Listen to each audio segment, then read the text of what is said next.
Métro Paris Kinshasa. Bonjour, bonsoir, cela dépend l'heure à laquelle vous nous captez chez vous. Nous sommes la chaîne Métro Paris Kinshasa. Métro Paris Kinshasa, si vous n'êtes pas encore abonné, abonnez-vous à notre chaîne. Nous parlons de Kobo, nous parlons de Noir, nous parlons de notre communauté et nous faisons en sorte que les gens se réveillent, surtout pour ceux qui vivent ou qui sont dans la diaspora, que les gens se réveillent.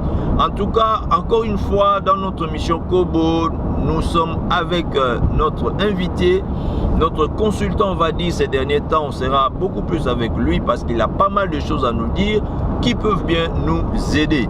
Aujourd'hui, notre thème avec M. Cyril Loufois, M. Rigaud. Aujourd'hui, nous allons parler de comment avoir plusieurs sources d'entrée ou encore comment faire en sorte qu'on puisse avoir plusieurs revenus. A tout de suite.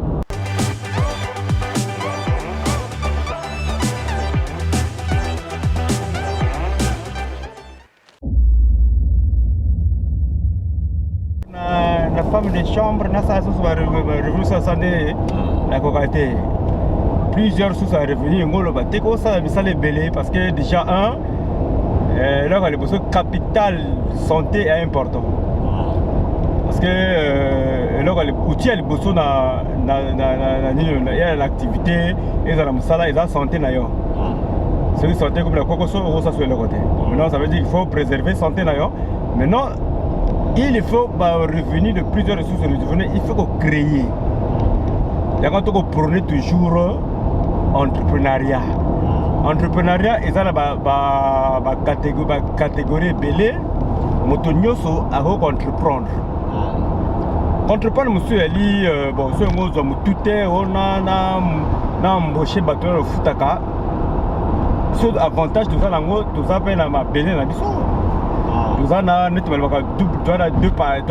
patries, tu as Poto, tu as Afrique, qui est en Afrique. Parce que souvent, c'est une activité en Afrique, à Tindeko, à Limbang, tout ça, il y a un problème. Pour éviter, tu peux par exemple te lancer dans un projet immobilier. Mais quand tu as l'école, tu as raté les bossos, tu as Kala, qui est bon, on a fait la Poto. Tu as une résidence principale, une résidence secondaire en Afrique. Tu as 4 chambres, tout à la fin. Au bâtiment, tu as l'Afrique. Mais non, ça, Bongo, elle est dangereux parce que là, c'est de l'argent au Sali la Motokino. Pendant ceux qui 10 ans ont investi beaucoup d'argent. Après ceux qui projettent Sili, ils ont apporté rien. C'est ça l'erreur de Salaka. Mais donc, oui, mais ce Tonganda au Fanda. Est-ce que tu es prêt d'aller habiter cette maison maintenant? C'est ça la question qu'il faut se poser.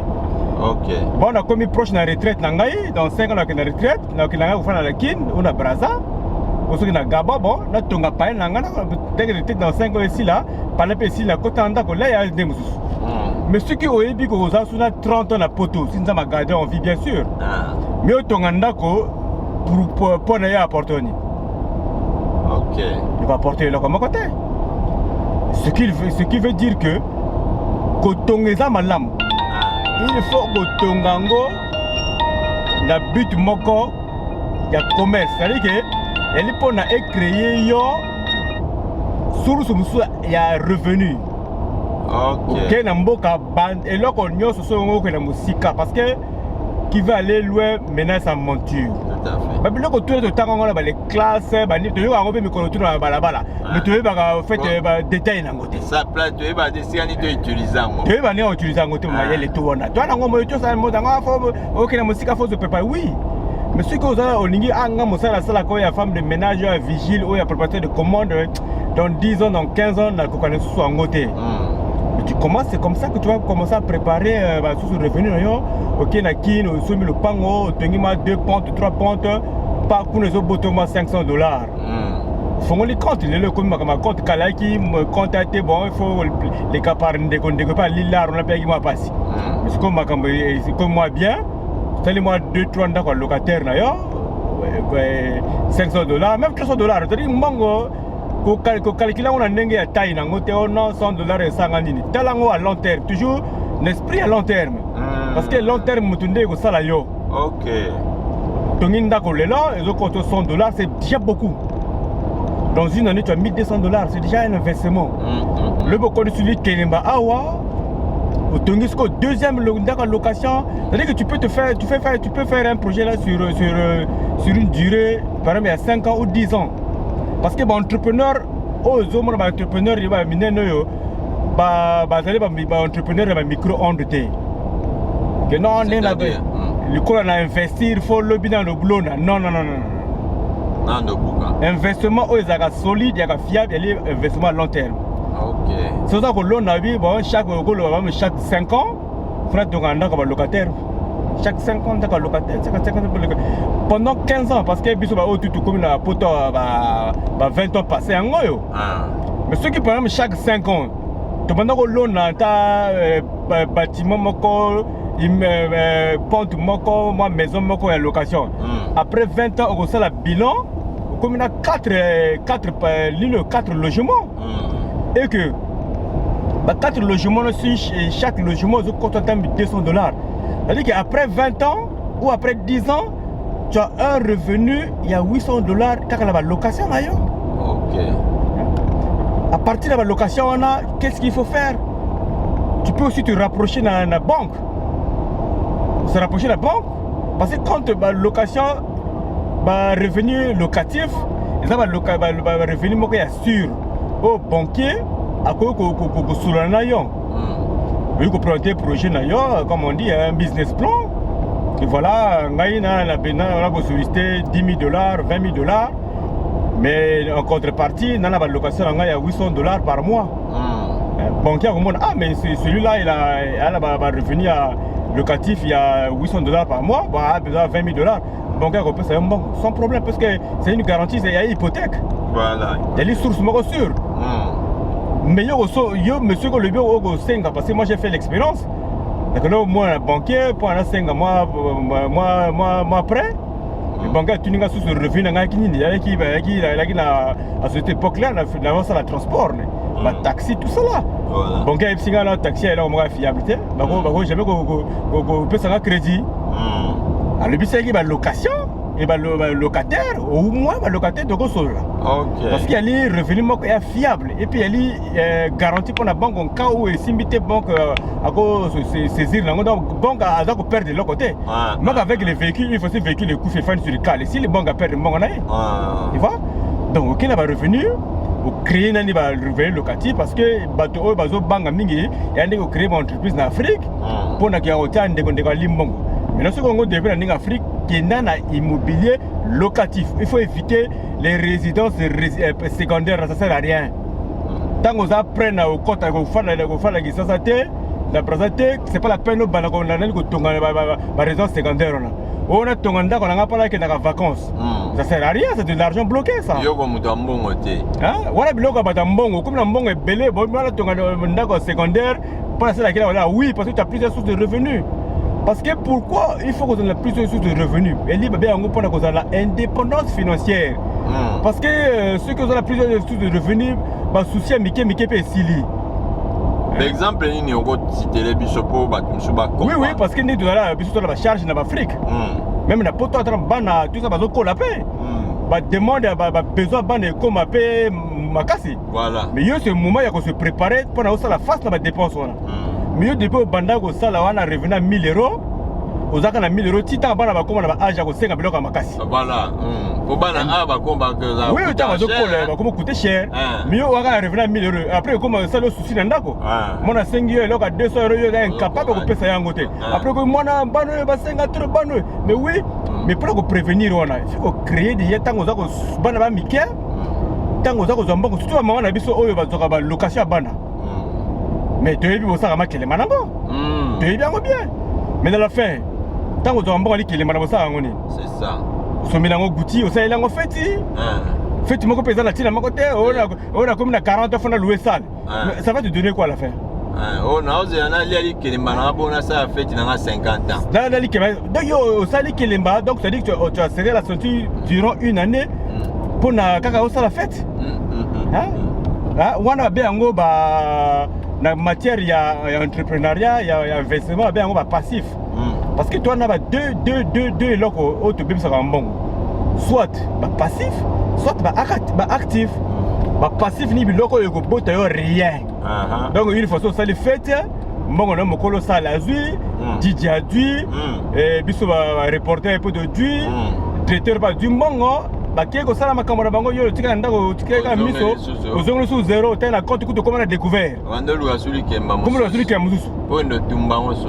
Tango luka li kele musu na le bi que non ngai na li mbalo fona 10 000 €, faut que na bana tout la kisasa.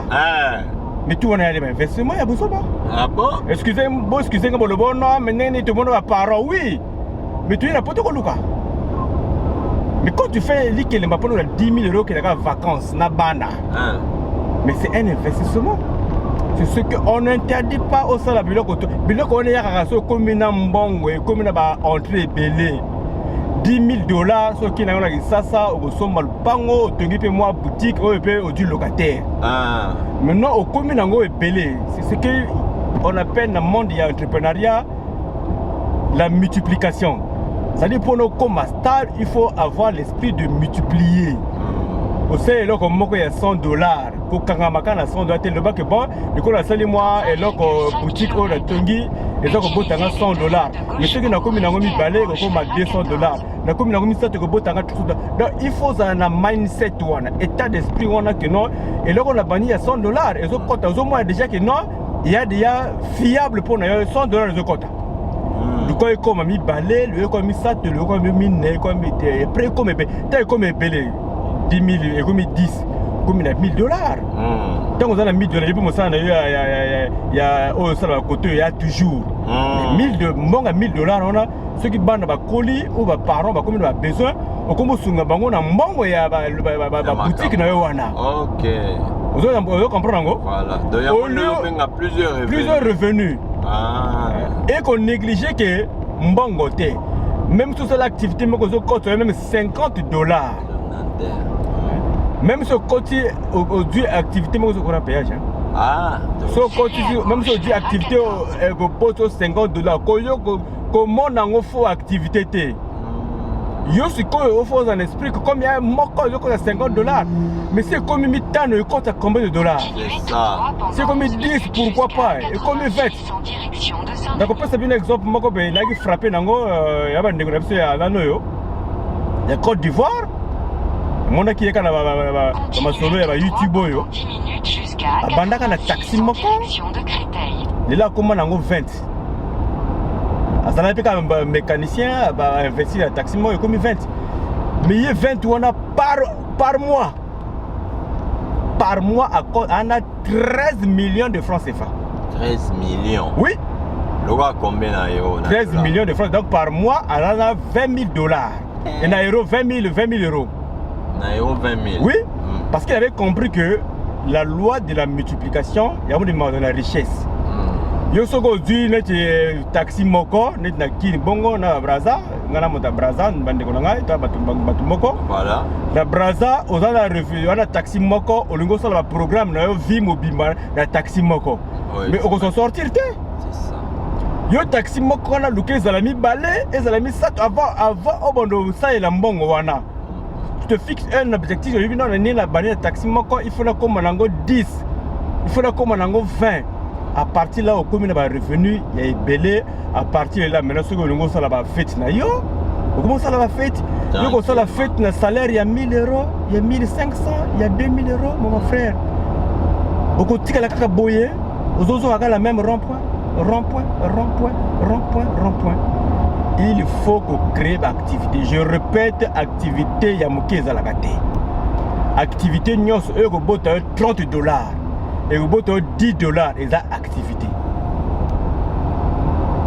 Donc voilà un peu l'esprit, il y a plusieurs sources de revenus.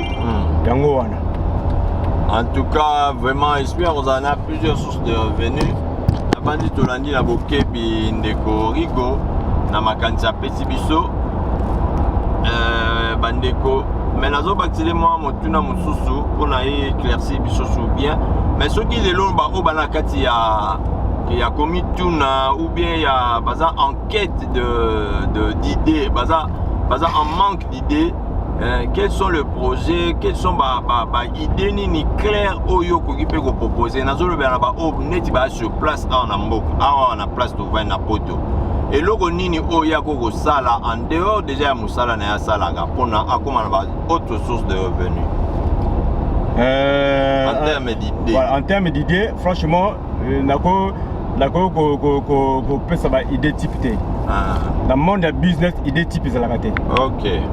Dans le monde de business, il y a une opportunité. Il y a des circonstances de créer une opportunité. Donc, un exemple simple. Donc, il y a une poto, il y a un kobo, il y a un poste à Kwanga, il y a un poste à Fumbwa, il y a un poste à Mbisha Okauka. Mais c'était une opportunité déjà. Parce qu'il y a une communauté qui a besoin de nutrition. Voilà. Et créer une opportunité. Mais malheureusement, qu'est-ce que j'ai constaté? Opportunité ngo bato bazuango bapaya. Lelo ba Indien ba komo teka biso kwanga. Indien mo teka biso mfumbwa. Alia ngo même pas. Alia kana ngote. Mais parce que bango bana état d'esprit wana ya ko sonder ke ba opportunité. Avec na ba ninga moko ba lila ka kolia mfumbwa ko lia ni ba communauté mo ke lia kolia mfumbwa mais mfumbwa ngo eteka makate. Qu'est-ce que je peux faire pour que na bende bango mbongo wana? Mais c'est une opportunité. OK. Saisir ango. Donc opportunité elle est oyo circonstances ont se présenter devant yo ba benyango opportunité. OK na kine par exemple, okuta batu bazo luka par exemple nini? On a biso awa et donc on a biso par exemple comme toi problème de délestage groupe électrogène. Et voilà, elle est réalité à Kuna. Voilà. Opportunité fait elle est la réalité aux vivre. Tu peux sur ma canisi. Ah, le collègue lokoyo, batu ming bazo lukango, mais non gaina na investir nango pana benda bambongo wana. Idée fixe de la carte. Mutao le voyez que non, mais voilà, ça non. Ce sont les circonstances qui créent les opportunités. OK. Voilà un peu la définir en monde. Et là on y a de la au départ, tout se plaindre quitter. Tout ça là qu'on résout le problème. Tu dis que yo ce qu'on a angle ya business. Est-ce que il y a une opportunité? Na réfléchir, est-ce qu'on va apporter une solution mais tant qu'on doit apporter une solution en contrepartie, yo va gagner. C'est ça qu'on appelle les opportunités. Après yo développer on s'investir dans le monde voilà. Ah tout le monde par exemple de yo si tant industrie bandaka na poto ba entrepôt ba nini ezala kité ba distributeur ba sandwich na ba entrepôt ezala kité. Mais mutu a remarqué que non mais ba tant ba yaka na musala ba to lela nzala muso mimi gamel te mais qu'est-ce que on peut faire que je peux faire que pendant la teka mama sandwich mais sur place dans l'entrepôt. Il y a une idée, il y a ba machine, il y a ba sandwich et bima. Et c'est parce que besoin est là qui. OK. Moutango a dû idée, mais yotango a non ah bah la machine, mais c'était quelqu'un qui avait réfléchi, il avait dit que non mais voilà une opportunité qui se présente à moi. Est-ce que je peux saisir une fois un salambango lolo et comment entreprise mon année. Donc c'est ce qu'on appelle les opportunités. Opportunité il y a on a les circonstances de créer comme opportunité. Bah idée sur le ngouwa idée luka idée la 4 millions là yo qu'est-ce que bande kono ba lukaka mais no yo luko on s'investit na pour na benda mbongo wana. OK. Donc c'est ça les idées à tes idées type à rater. Merci beaucoup monsieur Rigo en tout cas au soli kitoko idée type réalité moto na moto nde ba tu ça biso atala na pembeni na ye ou atala na kati ya communauté nini wana ezo manquer na ville au vanda cause en Allemagne nous en Autriche ou en Australie aux États-Unis, bipa union sur le Canada, to wapi, talanzinga na yo na Afrique du Sud, na Kenya, okomona yo moka ke loko moko boye, ezo zanga et loko moko boye, eza on a besoin. Pour notre succès mission na biso, moninga nanga moko na gisasa, atanga ba classe na ye, kasi misala na mboka réalité, kaka na cadre makambo tozoloba, to benganaki komi ya nzomi lela, MCT mikolo ya suma mumile ya te ezali tambusa maele na yo okomona likanti mo ekobimela yo mais na kada ba idée kaka tozolobela awa to meke ko conseiller na ndeko na tolobi ba étude wana osala ya comptabilité bandaka déjà malembe soma moi tableau moi crée donc ça quoi mon la kati ya lopango na bino banda koluka bana bara koyekolaka kozwaka mwa tobengaka répétition oya kokoma répétiteur ya ba matière oyo maîtrisa et ko aider au déjà dans un premier temps sans investir mbongo car pe mutu na yo na mayele yo sozwa okoki pe ko démarrer une activité oyo kokoma une autre source de revenus. Totiki bino émission na biso to banze kuti bino nzoto makasi pe santé kitoko bozala bongo vraiment nzambe na lola abomba biso abatela biso mais ko bosana te kokanisaka mboka. Ciao. Ciao. Ciao. On est ensemble.